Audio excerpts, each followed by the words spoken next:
Hello everyone, a very good morning to all. So आज एक case करते हैं। इफ एक केस एक मेरी फ्रेंड है, एक होम्योपैथी डॉक्टर का है। ठीक है।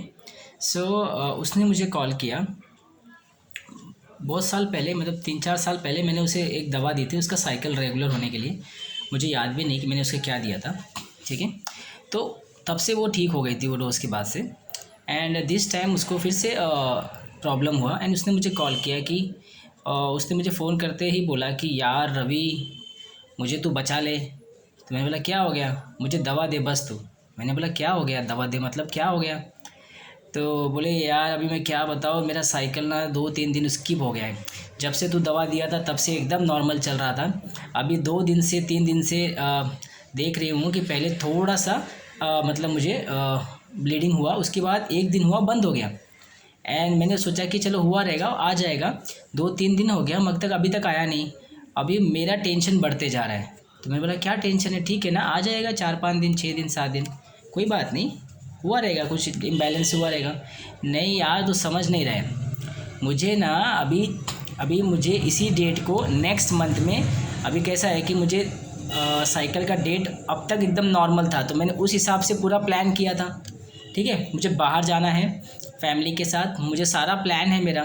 और अगर ये स्किप हो गया और मुझे साइकिल मतलब जहाँ जब जाना है तभी आ गया, तो मेरा का पूरा पूरा जो भी है ना मेरे को पूरा स्पॉइल हो जाएगा।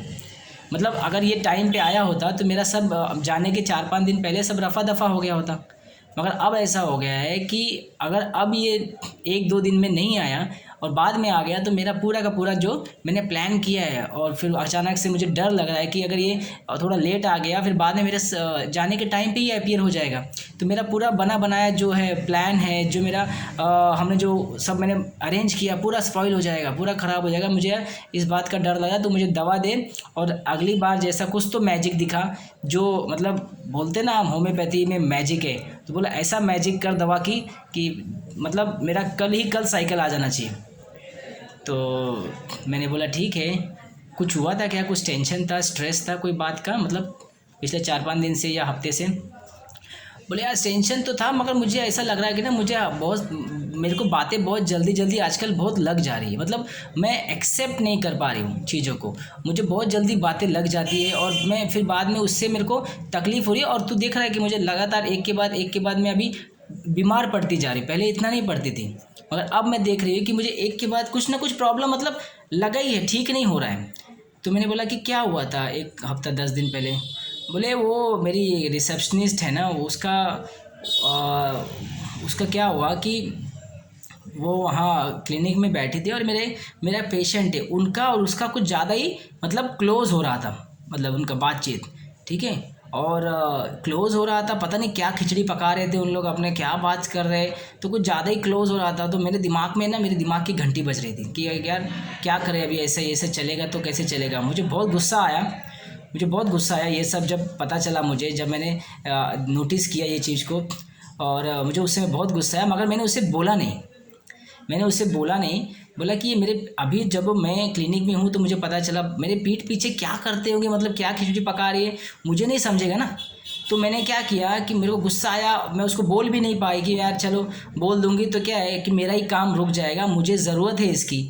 ठीक है। और मुझे उसकी ज़रूरत है, अगर मैं बोलूँगी तो काम वाम छोड़ देगी या फिर उसको मेरा गुस्सा कंट्रोल नहीं होता, अगर मैं बोलना चालू करूँगी तो मैं क्या बोलूँगी मुझे नहीं पता। तो मैंने कंट्रोल कर लिया और जिसकी वजह से मेरे को उसकी ज़रूरत भी है, अगर वो चली गई तो मेरा काम बढ़ जाएगा। ठीक है, मेरा काम रुक जाएगा। तो इसकी वजह से मैं अपने अंदर उसको मतलब गुस्सा नहीं किया मैंने।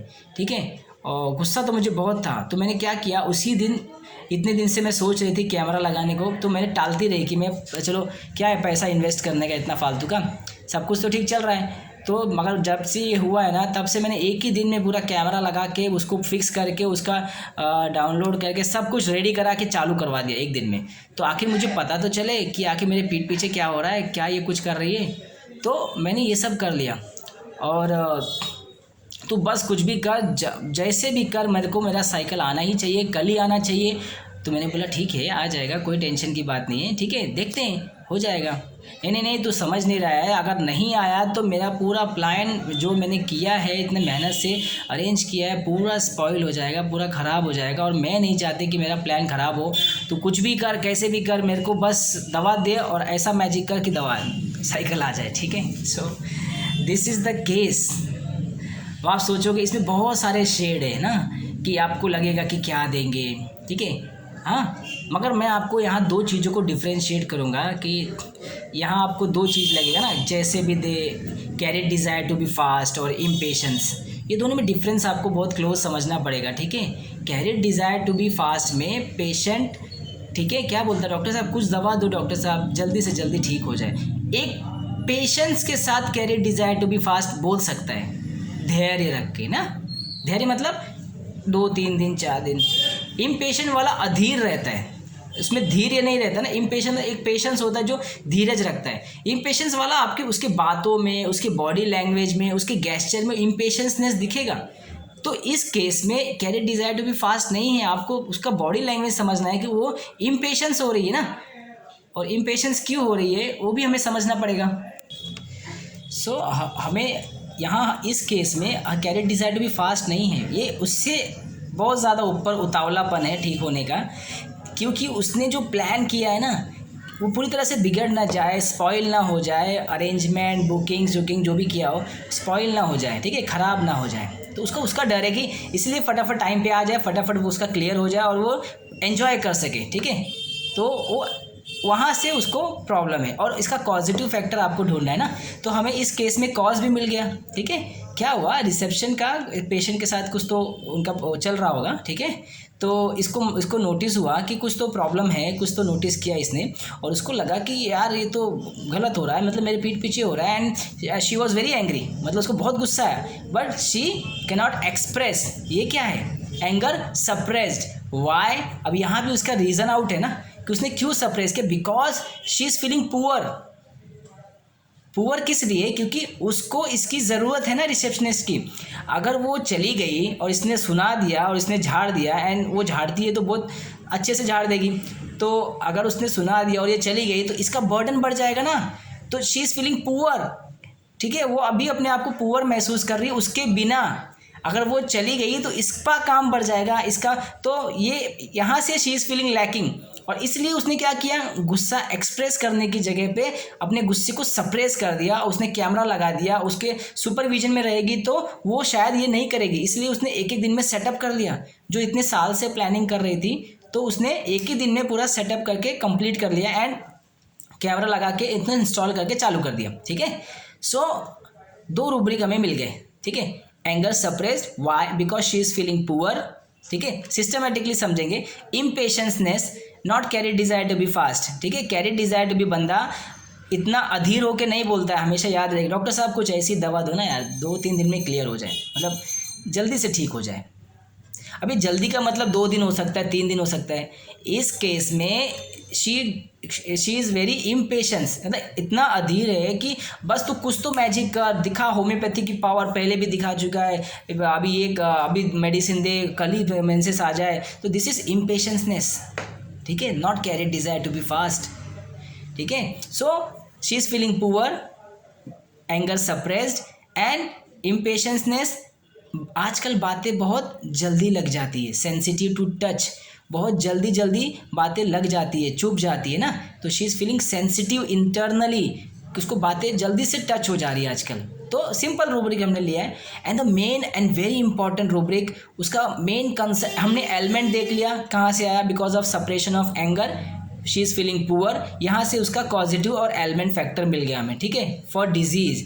अब उसका रिएक्शन क्या है आफ्टर डिजीज़, उसने क्या देखा कि अगर ये टाइम पे नहीं हुआ बॉस, तो मेरा पूरा का पूरा काम चौपट हो जाएगा, स्पॉइल हो जाएगा, पूरा बर्बाद हो जाएगा, दिस इज़ द ये ख़राब हो जाएगा। शी इज़ फीलिंग, उसको डर लग रहा है कि उसने तो इतना अरेंजमेंट किया है, इतना प्लानिंग किया है, इतना सब किया है, वो सब स्पॉइल हो जाएगा, ठीक है। तो व्हाट इज़ दिस, ठीक है, तो ये है fear of being disfigured, fear of being disfigured. मतलब क्या हुआ, उसका प्लान जो है ना, उसका जो प्लान है, उसका अरेंजमेंट ने पूरा टोटली जो सिस्टमेटिकली किया है, पूरा का पूरा फिगर आउट हो जाएगा, डिसफिगर्ड हो जाएगा, ठीक है।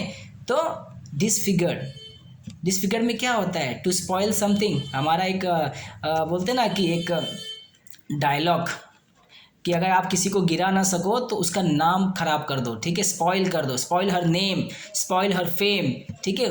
तो अपने आप आदमी गिर जाता है। तो मैंने कोई तो पिक्चर में डायलॉग सुना था, पिक्चर तो याद नहीं मुझे, ठीक है, और शायद हर्षद मेहता का मैंने देखा था। तो अगर आप किसी को गिरा ना सको तो उसका नाम और उसके फेम को ख़राब कर दो, स्पॉइल कर दो, तो डिसफिगर कर दो। तो यहाँ उसको क्या डर सता रहा है कि वो मेरा जो मेरा प्लान है, जो मेरा एन्जॉयमेंट है, वो सारा का सारा स्पॉइल हो जाएगा, ठीक है, पूरा बिगड़ जाएगा, पूरा सिस्टम बिगड़ जाएगा। अगर ये आ गया तो I have to change my date, booking cancel करनी पड़ेगी और वो होगी कि नहीं, तो सब कुछ बिगड़ जाएगा जो उसने अच्छे से मैंने पहले से ही प्लान करके रखा है। तो this is fear of being disfigured. तो हम मोस्टली हिपारसेल्फ हम लगाते हैं, सिंगल रूब्रिक है, सिंगल मेडिसिन है फियर ऑफ बीइंग डिसफिगर्ड में, हिपारसेल्फ। और मैंने इसे हिपारसेल्फ 30 का ही 5 डोज दिया था वाटर में, और 5 डेज देने के बाद ही नेक्स्ट डे इवनिंग में उसके साइकिल्स प्रॉपरली हो गए, 3 दिन मेंसेस प्रॉपरली आ गए एंड फिर स्टॉप हो गया। And she was quite happy कि मतलब फिर से मेडिसिन ने परफेक्टली टारगेट पे हिट कर गई। सो इस तरीके से हमें रूब्रिक्स को समझना है, अप्लाई करना है।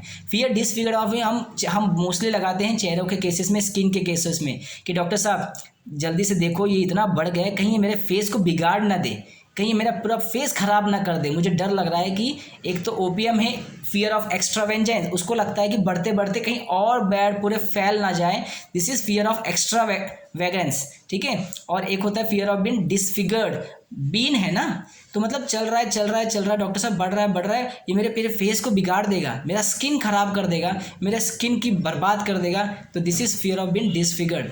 तो यहाँ जो डिसफिगर था इसके प्लान को लेके था, इसके अरेंजमेंट को लेके था, ठीक है, इसके एन्जॉयमेंट को लेके था, इसके जो चेयरफुल जो वहाँ जाके वो मस्ती मजा करने पूरा का पूरा वो ख़राब ना कर दे, this is fear of being disfigured. So मैंने इसे हिपारसल दिया, और हिपारसल देने के बाद नेक्स्ट डे इवनिंग में उसके साइकिल अपीयर हो गए, फ्लो वॉज नॉर्मल, और फिर से वो 3 डेज चल के वापस से नॉर्मल हो गए। सो दिस इज़ द केस। तो आपको सिस्टमेटिकली समझना होगा कि पेशेंट का पॉजिटिव और एलिमेंट क्या है, ठीक है, और उसके पॉजिटिव फैक्टर के बाद उसका रिएक्शन क्या है। ये 2 चीज़ ईच एंड एवरी केसेस में बहुत इंपॉर्टेंट होती है, हमें देखना रहता है कि कॉज एंड रिएक्शन।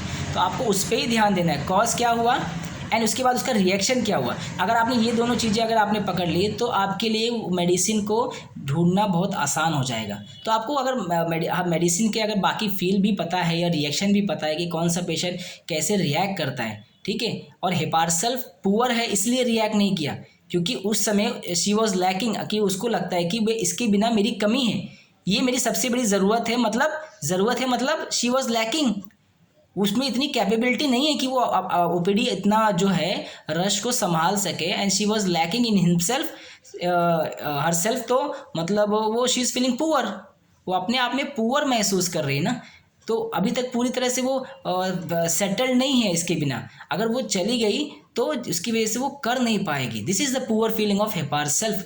तो इसके लिए उसने क्या किया कि उसने जो एंगर था, गुस्सा था, उस पर निकालने की जगह उसने सप्रेस कर दिया। एंड ये सप्रेशन क्या हुआ कि जो माइंड टू फिजिकल बॉडी पे जो बोलते हैं ना कि disease travel mind to physical, ये यही होता है कि माइंड में सप्रेशन तो हुआ, उसके साथ साथ उसके साइकिल में सप्रेशन हो गया, मेंसेस सप्रेस्ड हो गए, एक दिन आके बंद हो गए, ठीक है। So this is the disease which is travel from mind to physical. तो हिपारसेल्फ ब्यूटीफुली उसको ईजिली उसको ईज़ कर दिया, ठीक है, और वो इससे निकल गई। तो थैंक यू सो मच। इसी तरीके से मैं नेक्स्ट वीडियो में जल्दी आपको मिलूँगा ऐसे नए केस के साथ और नए अंडरस्टैंडिंग के साथ। Thank you so much.